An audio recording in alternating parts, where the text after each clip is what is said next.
आज का वीडियो है PBox इंडिया रास्पबेरी पाई 4 पार्ट 2। जैसा कि मैंने इस वीडियो के पार्ट 1 में कहा था कि यह रास्पबेरी पाई 4 एक भरोसेमंद, सस्ता और बहुउपयोगी एसबीसी यानी सिंगल बोर्ड कंप्यूटर है। मैंने इसे पिछले 3 महीने से यानी मेरा डेस्कटॉप पीसी खराब होने के बाद से 100% कामों के लिए पीसी रिप्लेसमेंट के तौर पर इस्तेमाल किया है और आज तक बच्चों के स्कूल प्रोजेक्ट से लेकर मेरे वाईटी चैनल के वीडियो एडिटिंग से अपलोड तक हर काम में मैंने इसे इस्तेमाल किया है।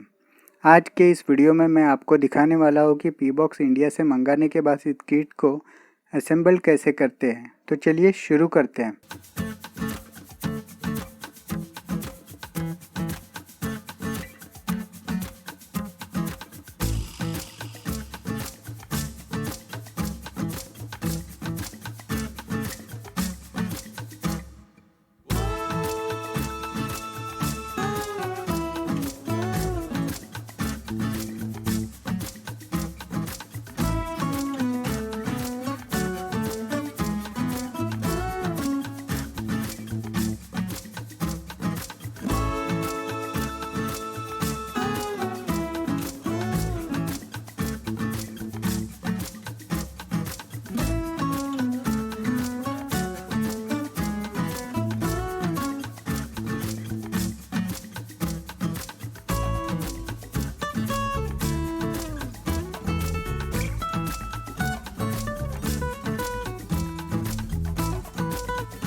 क्विज का उद्देश्य बच्चे के मन में इन महान व्यक्तियों के नाम को कहीं न कहीं बुकमार्क करना या हो सके तो रजिस्टर करना है। क्विज के माध्यम से बच्चे में इनके प्रति क्यूरियोसिटी बढ़ती है। इसी में इस क्विज की सफलता